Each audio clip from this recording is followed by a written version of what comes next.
I'm about to trigger shit out of you, Australia, or anyone that watches this. Why?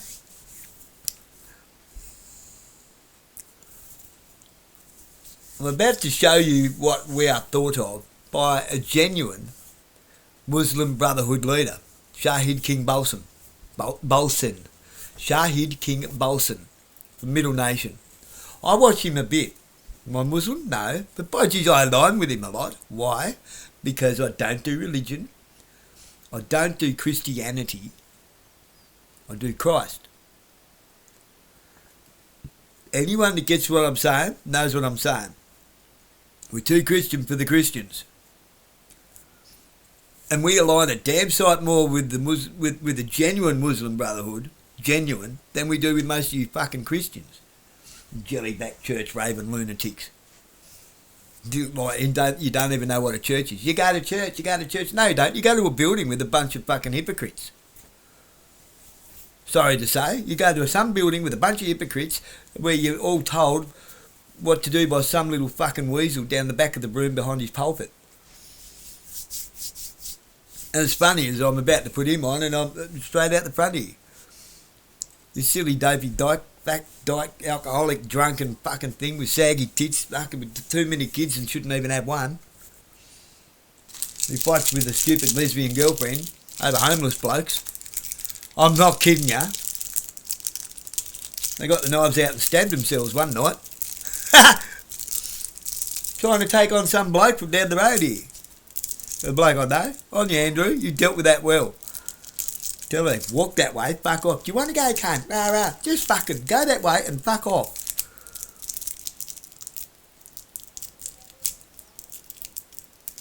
What was it over?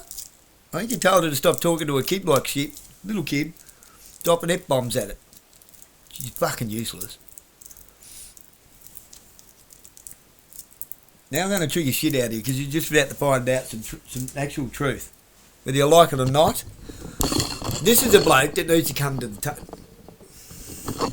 This is a bloke that we need at the table for them difficult discussions and difficult conversations that I've been talking about. Actual, real difficult conversations that we need to have.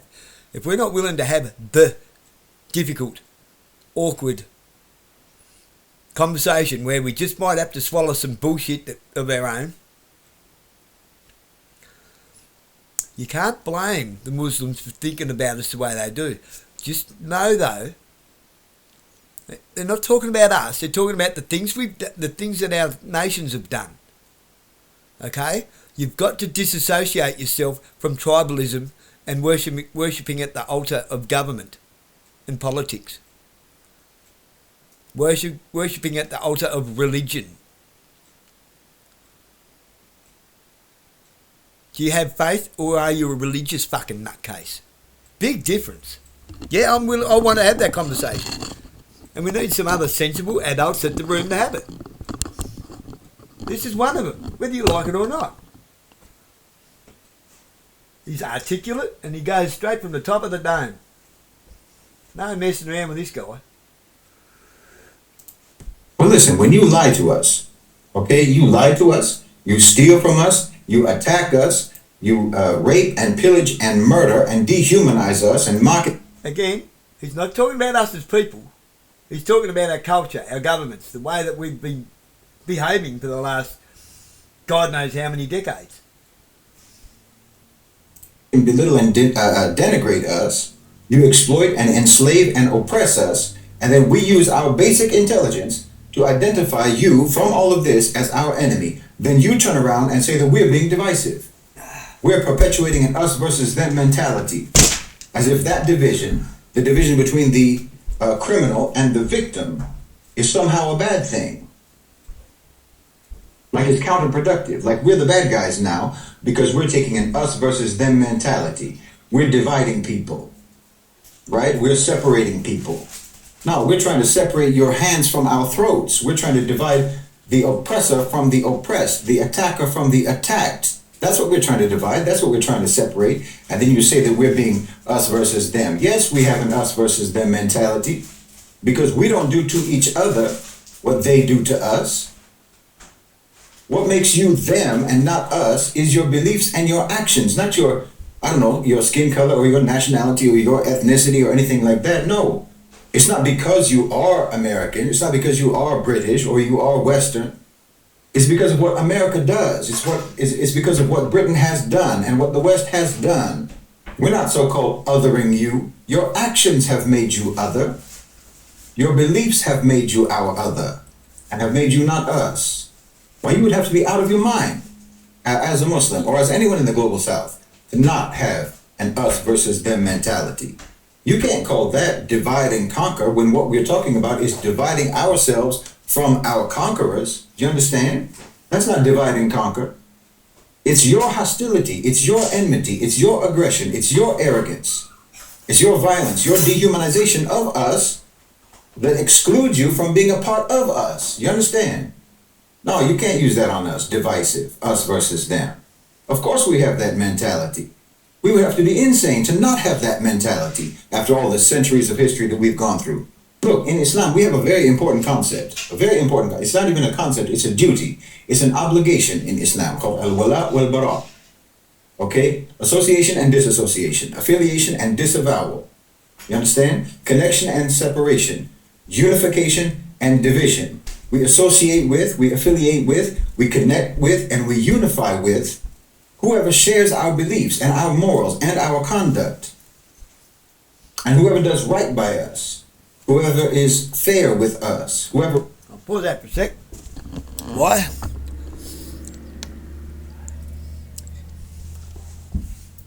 This bloke was raised in America, as you can tell. He was raised as a Westerner.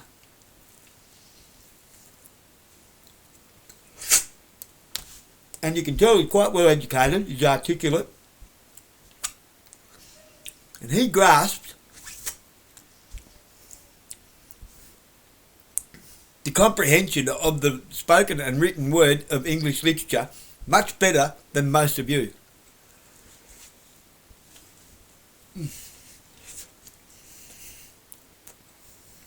It's something that most people haven't had for a long time.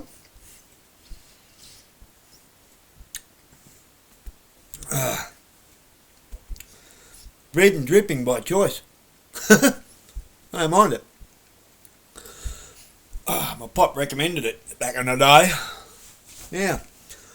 When he says belief, shares our beliefs, he doesn't mean you have to be a member of Islam or the Muslim Brotherhood.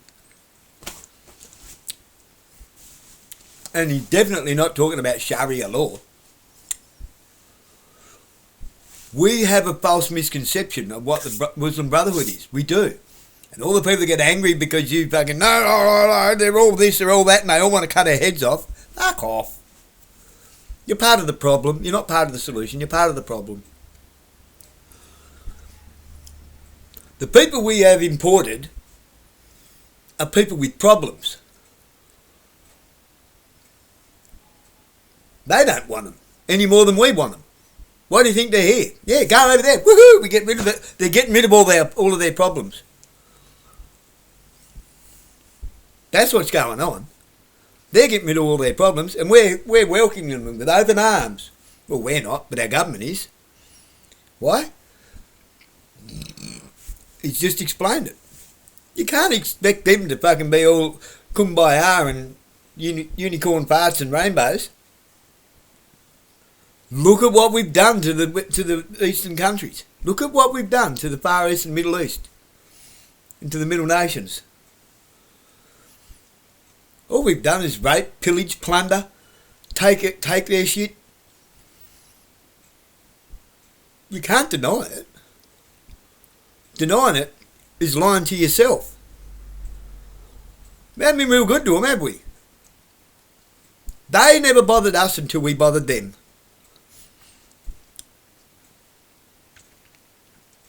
The only ones that are bothering us are the ones that they don't want. We have taken on all of their problems. At the same time, we've done nothing but be arseholes to them. We brought this on ourselves. Now we've got a problem. Our problem is government. It's our problem, not theirs. I'll just let him go on. Like, I don't like interrupting Shade because he gets on a roll. And like I say, he's off the dome. He's not making nothing up here. You listen to him. He knows what he's on about. Respects us and respects our faith, respects our lives, respects our honor and our families and our property. If you do... Well, actually, I will. Why? Because he's quite fairly articulating to us what we say that we expect from everybody else. He's articulating the golden rule. The golden rule and the rule of the Lord's Prayer. The law itself. He's more Christian than most of you Christians. Because he's a man of faith who follows in Allah, in Christ, in God. Not in some fucking retarded religion that's been bastardised and fucked around with and creates hate and anger. We've done that to ourselves. Do all of that, as any civilized person would do, well, we'll get along just fine. But we will disassociate from, disavow, separate from, and divide and distance ourselves from anyone who does not do that. You understand? Anyone who doesn't share our beliefs, doesn't share our morals, doesn't share our conduct, whoever does wrong by us, whoever is unfair to us, whoever disrespects us, disrespects our faith. Again, because we're so... Oh, no, I'm sorry. Because we're so poorly educated, because most of us think we know English and don't, we just take offence to everything because, he said share our beliefs. He didn't say hold them, share them. He didn't say have to be exactly the same as us. He said share our beliefs. Do unto others as you would have them do unto you. That's all he's saying. The golden rule. You want us to be good to you, you be good to us.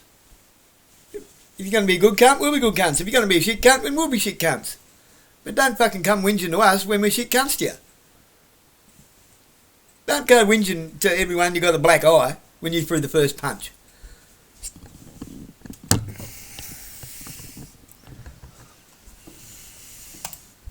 And our lives, and who dishonors and who attacks our families and our property. If you think that we're supposed to unite with people who do all of that, I don't know what to tell you.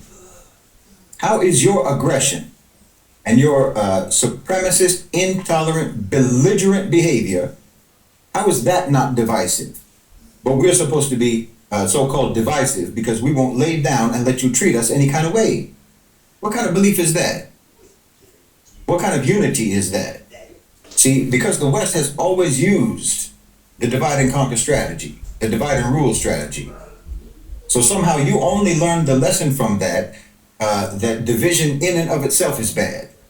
And there's no context. There's no such thing as good division, good separation. I don't know if it's just foolishness or if it's gaslighting. When you act like the enslaved is getting duped by divide and rule when they want to separate themselves from their enslavers. I don't know if you're a fool or you're gaslighting. Like it's somehow backwards to call your enemy your enemy. No. You act like we're wrong to identify you as an enemy when you check every box on the list of what it takes to make someone an enemy. But you want us to suspend all judgment when it comes to what you do to us. You understand? You want us to forget centuries of history where the patterns of behavior do nothing at all but repeat right up until today. But you say we're not supposed to make blanket statements about you, blanket judgments about you. It's not supposed to be upon us to what? Conduct a one-by-one interview of every Western non-Muslim residing in the countries that have invaded us, that have attacked us, that have occupied us, that have committed genocide against us, that have stolen our resources, that have exploited our lands and our people. Now we're supposed to conduct an audit in the West, person by person, to identify which Western non-Muslims are exceptions to the rule, just so that your individual feelings won't be hurt by us making a generalized judgment about your so-called civilization? No, that's unreasonable. As if our completely justified our completely justified suspicion and distrust and estrangement from your societies, based again on centuries of experience, as if that does not entitle us to take a general stance towards you. Of course it does. You think if we're making an unfair judgment about even one single individual Western non-Muslim, then that makes us guilty of being grossly biased in our evaluation. That's how important you think you are on an individual level. You think that even if just even one of you does not align with the totality of your so-called civilization's history, then that one single person is supposed to be significant enough to warrant us withholding judgment about your so-called civilization. Well, that attitude in and of itself, wallahi, that attitude in and of itself shows that you're not on our side. Look, it's like, in those old medieval battles, where we have a whole field of archers launching wave after wave after wave of arrows at us, but on our side we're supposed to say, hold your fire, because I think one of those archers didn't shoot his bow. Maybe we misjudged them. Maybe they're actually not that bad after all. Meanwhile, the arrows just keep coming. No, I'm telling you, we have every right. We have every right to categorize you as a generality. In fact, we have an obligation to do that for our own protection, for our own safety, for our own well-being and the well-being of our families and our children. It's either ignorant or insidious or both to try to make us think that we are being unjust by keeping up our guard. And let me say another thing about this, along these same lines. There's no contradiction. There's no conflict, and there's no inconsistency whatsoever in being both an advocate, a clear, uncompromising advocate for the Muslims, a defender of the Muslims and a defender of Islam, and also being objective and fair. That's not a contradiction. They'll try to make you think it's a contradiction. Being on the side of the Muslims, being on the side of Islam. But this is the only way that you can ever truly be fair. It's the only way that you can ever truly be objective. And if you're a Muslim who thinks that you have to now throw other Muslims under the bus, for example, because they might do something wrong, and you think that you have to throw them under the bus just so that you can prove to the kuffar that you don't have so-called double standards, to prove to inherently, habitually, continuously unfair people that you're fair. You understand? By turning your back on other Muslims and pretending that you just condemn wrongdoing no matter who does it. You're just unbiased and fair and so forth. So you will disown other Muslims who do wrong just so that the kuffar will think that you're unbiased. No, this is a disservice to the truth. It's treachery, in fact.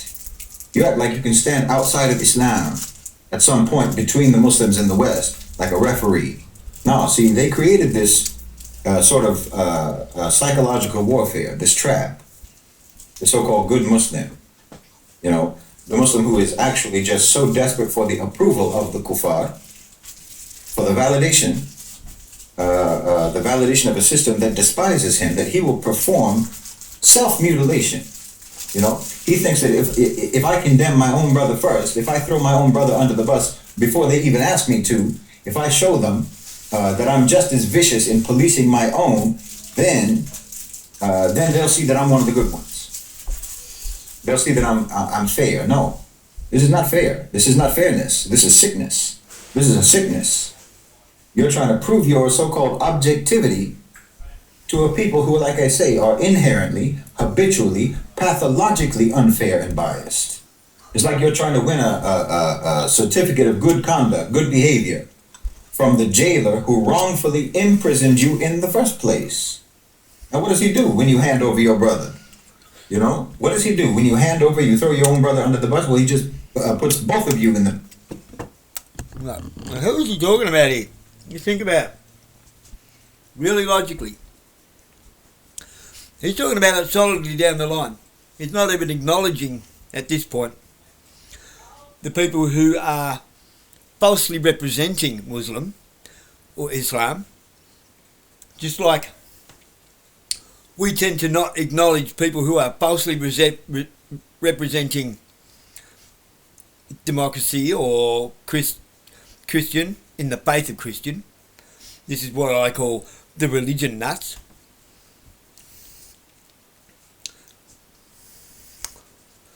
He talks about faith and Islam and Allah. Okay? Not me. We talk about Christianity, not Christ. Christianity, the religion, the bastardised thing.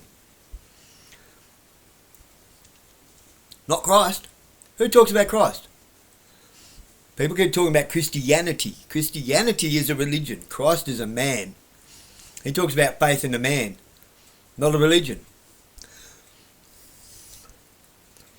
Well, people misrepresenting it on purpose, and I actually don't think most of them are even Muslims. How many of you, even myself, with that little cap on their head, would know a Muslim from a Jew? Most of us don't even know the difference between Talmud and Torah. Most of us don't even know the difference between Judeo and Christian. You don't even know the difference between Christ and Christianity. So, seriously? Like I said, we need to have... Let me candy cane. We need to have a very, very difficult and serious conversation about things that we're dancing around and don't want to talk about. What I call pointing out the elephant in the room to avoid acknowledging the sleep paralysis demon under your bed.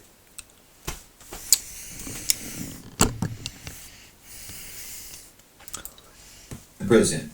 Yes, some Muslims do wrong. We're humans. Muslims make mistakes. But you and I both know that the moment you condemn another Muslim in front of the kuffar, they're not going to take that the way that you hope that they'll take that. They're not going to take it as, oh, look how fair and unbiased and objective these Muslims are. No.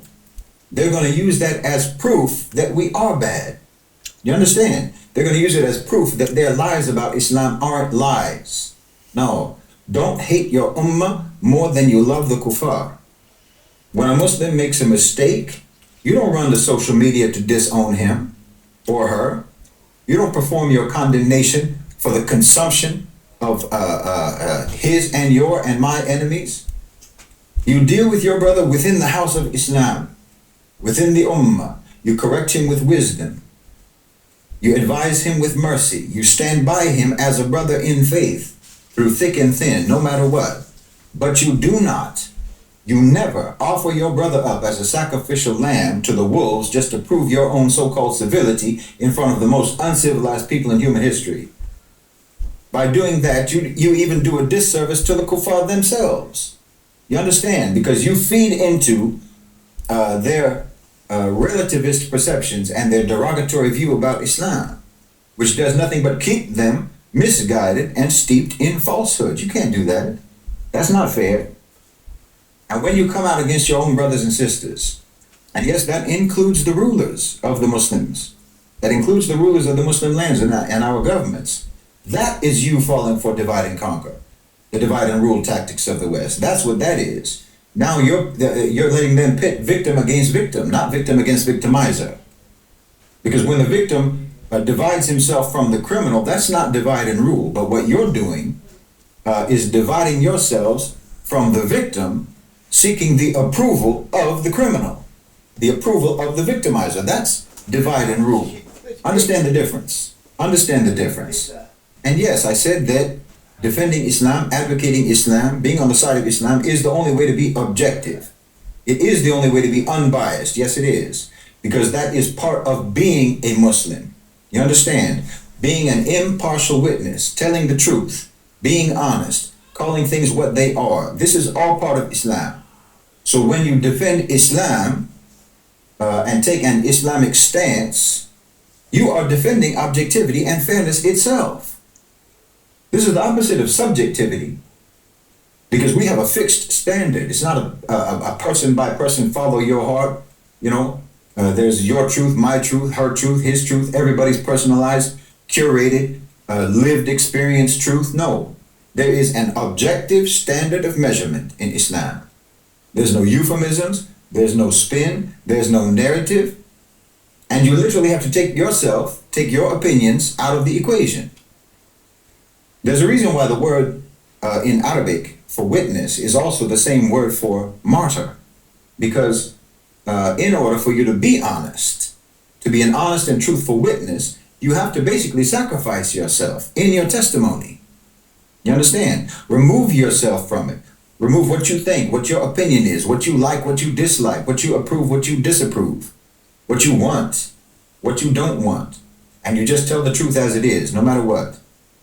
That's why I also say that what we try to do at Middle Nation isn't so much analysis, it's bearing witness. That's what we do. We're trying to look at the world, we're trying to read events as they are, and then to try to explain what's going on as it is, objectively, which is to say, Islamically. So if you're defending Islam, you are in fact defending both the truth itself, the truth of Islam, but you're also defending honesty. Objective, factual honesty. You know, in the West, it's in their Bible actually. They have that line about the truth shall set you free. But I'm telling you that in order for you to tell the truth in the first place and to listen to the truth in the first place, you have to already be free. You have to be at least free enough to be honest, free enough from your own subjective interpretations, free enough from all of the ways that people bend reality to suit their own whims and their own desires and so forth. You have to already free yourself from all of that in order to even present the truth honestly, and to see the truth honestly, and to receive the truth objectively. But you're dealing with the people who believe that there is, my truth and your truth and so on. Well, that doesn't free anybody. So it doesn't matter if in your culture, in the West, in your so-called civilization, or in your religion, it doesn't matter if they tell you that you should tell the truth, because at that point, the whole definition of truth is already so obtuse and so flexible that telling the truth is basically the same thing as lying. It's meaningless. So yes, we defend Islam, and we're partisan about it. And yes, that is the only way to be objective and fair, because that is what Islam dictates for us to be. It's not based on a personalized, subjective standard of measure. That's why I can say that I'm an Islamic supremacist without that meaning what it means when anyone else talks about supremacy. It doesn't mean prejudice or discrimination or persecution against other groups, because upholding the supremacy of Islam also means upholding the tolerance of Islam. You understand? Upholding the Quranic injunction of to you your way, to me my way. That's real tolerance. That's real tolerance. In the West, assimilation is the prerequisite of tolerance, you see? We'll only tolerate you if you adopt our ways. That's their version of tolerance. Their version of, diversity, equity, and inclusion. Their version is, and I'm sorry to be blunt about it, but basically we welcome a diversity of races and a diversity of ethnicities and religions and so on, as long as they believe like us, as long as they act like us, as long as they think like us, as long as they behave like us. And of course, because that us in the West pretty much always goes along racial lines in the Western definition, it means we are inclusive of so-called black and brown people, as long as they are essentially black and brown white people in their thinking, in their mentality. Do you understand? We accept for there to be so-called black and brown avatars who will represent the white power structure. That's what they mean. And why wouldn't they? Why wouldn't they accept that? Colonizers always welcome collaborators. They always welcome mouthpieces. That's their tolerance. No, we have to uphold Islam. We have to put Islam first and foremost, because that means putting genuine, civilized, high moral values and disciplined behavior first and foremost. And again, when you start to take this secular, Western, humanist attitude, there's good and bad people in all religions and so on. And then on that basis, you will not defend your brothers and sisters in front of your enemies because they might have made a mistake or done wrong. Whether you know it or not, you are elevating your enemies and our enemies into a position that not only they do not deserve to be in, but it's also a position that it is catastrophic for them to be in. And that's the position of being a moral judge. And you go far enough along this misguidance until we start to see Muslims, I've seen it, talking about this or that non-Muslim activist, this or that non-Muslim public figure, or what have you, astaghfirullah, as being better than Muslims, or being better Muslims than Muslims. People talking about Greta Thunberg, like she's from Ahlul Badr, or bloody Joe Rogan, being more spiritually moved by watching the Hajj than the Hajjaj themselves are spiritually moved. This is when you've really lost your mind. You've really lost your mind, because you do not adhere to the very basic fundamental level the basic level of al-wala wal-bara. Because there is an us and there is a them, and that is a reality. We didn't make it verses. They made it verses. They made it us versus them, because we have no problem. We have no problem whatsoever about there being an us and a them and coexisting. Again, that's what Islam teaches us. But they have a problem with coexisting. They're the ones who made it verses. And you can't be blind to this fact. You can't afford to be. You can't be in denial about the ramifications of this fact. And one of the ramifications of this fact is that you cannot, for an instant, display any disloyalty or disunity within our ranks. There cannot be any gaps in our saf. You understand? If they do point to some uncharacteristic instance of wrongdoing by a Muslim, you need to understand that their intention is not to expose or prosecute wrongdoing. It is to attack Islam, attack the Ummah, and attack you and I. They're not doing it out of some love for fairness and justice. They're doing it to serve an agenda of unfairness and injustice. Do you remember when the Quraysh criticized the Muslims during the lifetime of Rasulullah ﷺ for fighting in the sacred months, and Allah subhanahu wa ta'ala answered them? He pointed out the far worse and more heinous crimes that the Quraysh themselves were committing. This is your template. Allah subhanahu wa ta'ala gave you the template, the media strategy, the public relations strategy. Because yes, no matter what you may point to that a Muslim has done wrong, wallahi, it pales in comparison to the wrongs that you are committing continuously. And you're only pointing it out. You're only pointing out a Muslim who did wrong to divert attention from this fact, which makes even your pointing it out just another crime. Yes, as I said, whatever wrongs a Muslim commits, we deal with that amongst ourselves. It's not your business. And we will never give you the satisfaction of letting you create gaps in our saf or creating cracks in our fortress. Because that's all you're actually trying to do. You're just trying to divide us.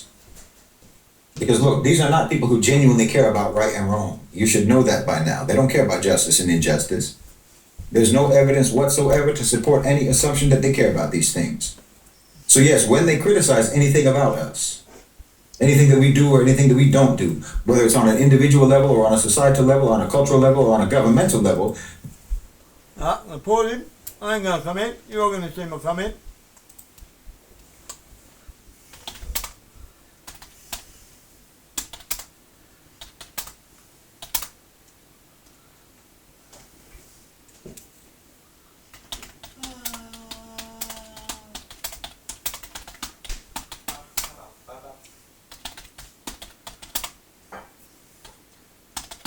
I can't, as a man who walks in Christ, disagree with anything Shahid has to say,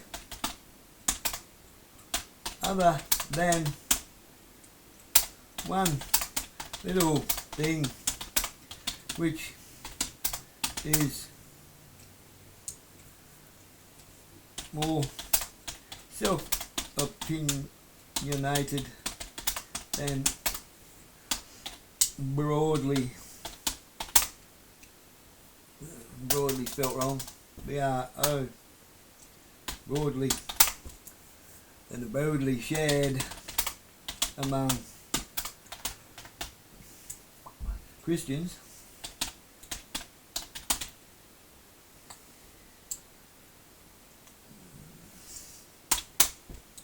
I practice Christ, whereas most Christians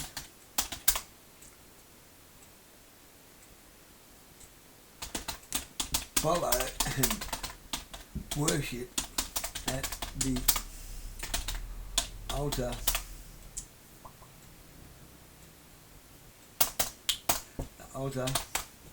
spell altar properly, dude. At the altar of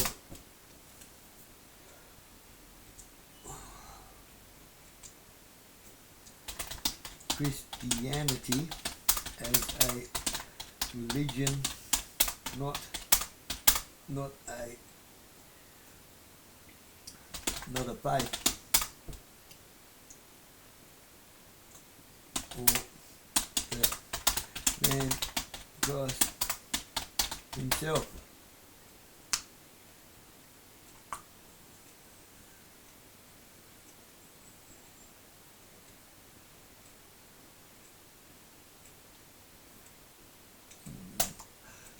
Even though I don't think like how that's written.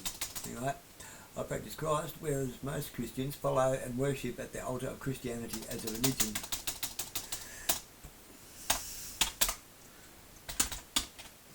Christ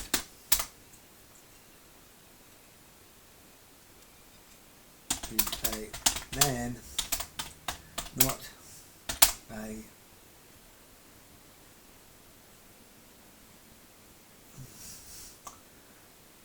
cult religion.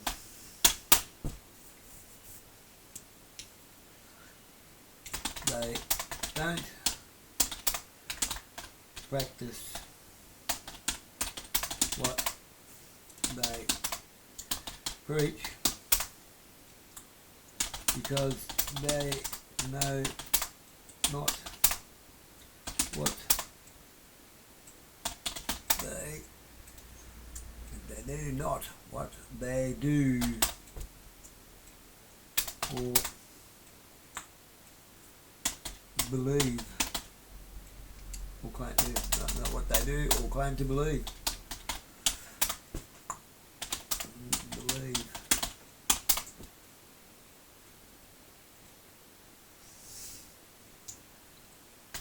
They think church is a building that they have to go to every Sunday. Oh, I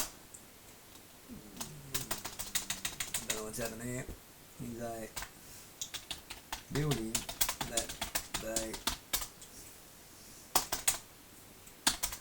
attend every Sunday to atone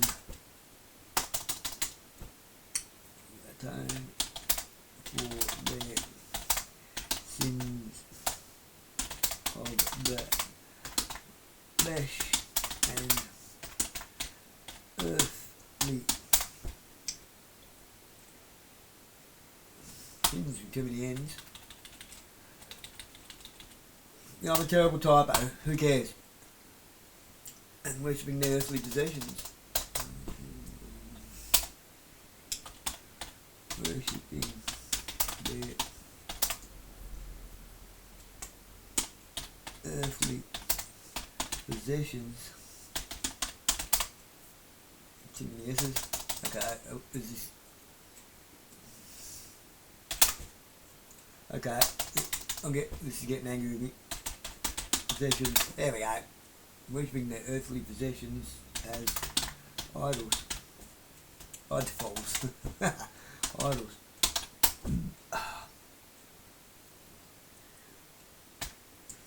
A room full of hypocrites.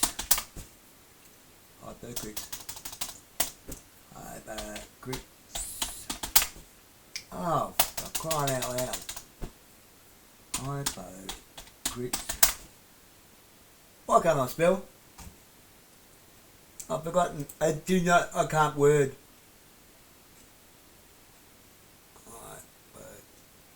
Yeah. Duh. A room full of hypocrites.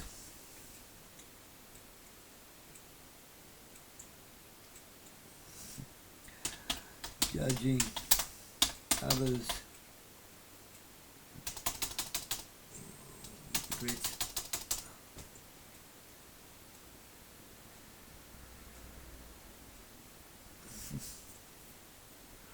A room full of hypocrites.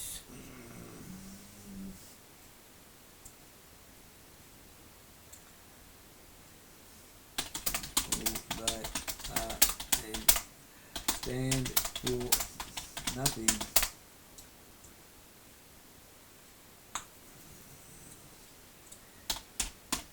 integral. There we go. That's my view. That's my view of most of you Christians. And I'm a Christian. I'm ashamed to be one of you. Well, I'm not one of you.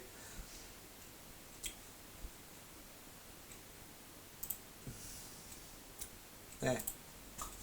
They're not doing it because of their so-called commitment to human rights or their commitment to justice or what have you. No, they are doing it because of their hostility. They're doing it because of their enmity, and they're doing it because of their aggression only, always, with no exceptions. You know, I mock those colonizer activists, those Western allegedly pro-Palestinian activists. I mock them online because they're so depressed and they're so upset that the bombings have stopped in Gaza and that the people of Gaza have food to eat now. Yes, they're depressed about that. They're mad about it. They're absolutely sick at heart to see the Gaza genocide stopped. They don't know what to do now. They don't know what cause to attach themselves now to showcase their goodness and their virtue on social media. That's all they were ever doing. They can't stand the fact either that Muslims are the ones who did this, that the Arabs did this, that we're the ones who solved our own problems. We solved our problem ourselves. Do you understand? Because they only want to help us. You should understand this. They want to help us only so that they can emphasize that we are helpless without them. That's what they do. That's the only reason that they do what they do. Well, we're not helpless. The Gulf countries put up at least $3 trillion. They put $3 trillion on the table to end the genocide and to dislodge the Zionists from Gaza. Yes, they did. They got Trump, they got America, they got Europe, they got the UK, they got everybody. They're the ones who worked on this. They're the ones who worked this out. Not your so-called axis of resistance, not your flotillas, not your George Galloways, not your Thunbergs. No. Not even your marches, not even your rallies, and not even your boycotts. Yes, all of those things had a role. I'm not saying they didn't. They had a role. Of course they did. But I hear people saying, oh, today the whole world is against Israel. Today the whole world is pro-Palestinian today because of what we did. But you mean the West. Now the West is like that. Because the whole world has always been pro-Palestinian. The whole world has always known that Israel is a criminal colonial project of the West. Global opinion has not changed at all. It has always been this way. But you're just now coming into alignment with global opinion. And the only reason that you're coming into alignment with global opinion is because the people at the top of your power structure have been paid off. That's why the narrative is shifting, or has shifted. Because the people who write the narrative, the people who did and who do write the narrative, did and do serve the power structure. And the power structure has been paid off. Do you understand? And these colonizer activists can't stand it. You watch, because look, obviously there's still a lot to do for Palestine. There's a lot more. Now, this is why I say we need to have an uncomfortable conversation. It needs to be had, and we're not going to have it until people put their bullshit aside, stop worshipping at the altar of fucking lies and fucking, the altar of oil and gas and fucking uranium and rare earth minerals and cobalt and fucking agricultural land. Stop worshipping at the altar of politics and government. No. At the end of the day, politics is just another religion, and religion is just another politics. That's why I do Christ, not Christianity. I do the man, not the plan. He's speaking from a place where the people who he's speaking to,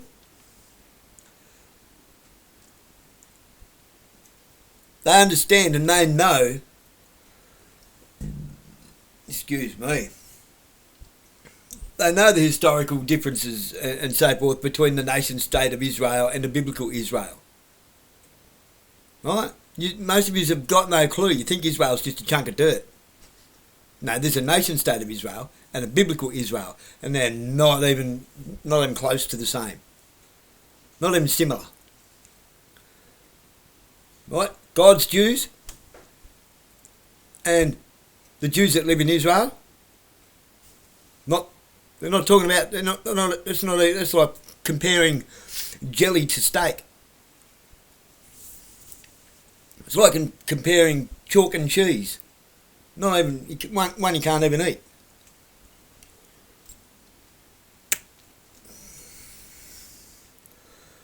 we are being played for idiots because we are ignorant on what is Israel and what is a Jew. We're idiots. You will take offence to what he says or what anything I've even got to say because you haven't got a clue what the difference is. Nor do you want to know. Why? Because it rattles your own belief that maybe your own parents lied to you. Well, they didn't lie to you. They just didn't know any better either. That's how karmic consent comes along. If you can get people to believe the lie, well, they're not lying, are they? When they tell somebody else. That's how you avoid that little demon called karma. And I'll tell you another thing, people. Stop contracting with karma. Once you contract with karma, you owe karma. Comprende? Karma's not a good thing. It's a demon. It's called cursing in God's name. Once you contract with karma, you owe karma. And karma will collect. Or that needs to be accomplished, as I've talked about also. You know, return to the 1967 borders, end of settlements, right of return, statehood, fair and equitable development in Gaza, as I talked about in a recent video, and obviously the prosecution of the war criminals. A lot still has to be done, but you're not going to see marches for that. Trust me, you're not going to see marches for that. You're not going to see boycotts for that. You're not going to see, big theatrical, performative, activist spectacles like the flotilla for any of these things. Watch. You thought that they were your friends. You thought that they were your allies. But you and your cause are just props for them. I'm telling you. You and your cause are just vehicles for their self-praise and their grandstanding to make themselves look good on social media. Yep. Vehicles for the same old Western propaganda about how virtuous their so-called civilization is. They just want to show how good their civilization is, even though they're the ones who are causing the crimes and the injustice that they're protesting against. You see the irony? It's all a con job. It's a con job. Just wait, you'll see. Yeah. I'll pause again. Why? You just said that magic word, virtues, your virtuosity. The 7 heavenly virtues are not virtues at all. If they are only used for you to grandstand and put yourself on a pedestal and say, look at me, I'm so good. Especially when the people that you're giving charity to are being harmed by that very charity. There's nothing virtuous about it. You are teaching them that it's okay to just remain a deadbeat forever and they can just live off charity, off handouts.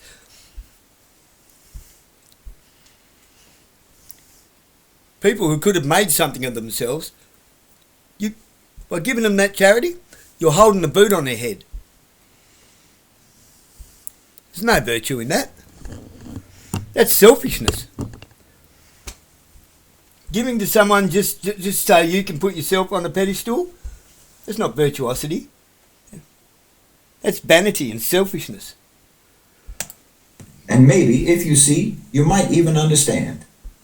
So yes, if you turn your back on the Muslims, on any Muslim, you throw any Muslims under the bus, just to try to win the approval and win the affection of these people, wallahi, you are just selling your own self into servitude and humiliation. They never have the upper hand over you except that they will strike you with it. That's a fact. That's a historical fact. And if you are a Western non-Muslim who this does not apply to, you're not like this, then good for you. Good for you. But it's not our job. You understand? It is not our job, and it is not in the interest of our own safety and our own security and our well-being to suspend a general judgment and a general posture just because some of you might not be like this. So I'll state it very clearly. Our stand is with Islam. Our stand is with the Muslims. And from that position of strength, from that position of truth, we can truly be just. We can be fair. We're not here to win a popularity contest with our oppressors. No. We are here to win the pleasure of Allah subhanahu wa ta'ala. And you will never win the pleasure of Allah by betraying your brothers and your sisters to try to get the applause of the kuffar. Never. Well,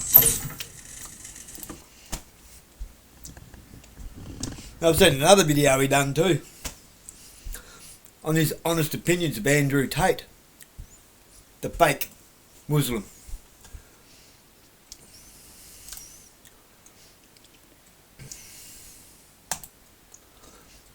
Well, oh now. Yeah, he's not a big fan of Andrew Tate. What did you think of Andrew Tate? A Westerner who uses the Quran to win notoriety, who purposely misinterprets the Quran to validate his own existence and to put himself on a pedestal. Can't deny that either, can you? Andrew Tate's he's a goose.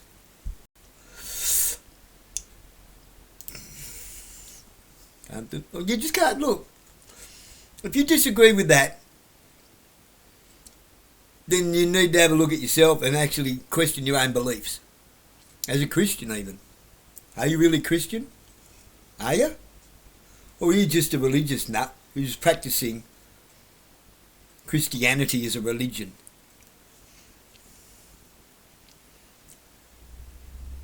What do you think Christ's beef was with the Pharisees? He had a beef with them for a good reason. He didn't like religion. He never came here to create a religion. He came here to bring people back to faith. Back to living properly. Not to fucking create fucking religions.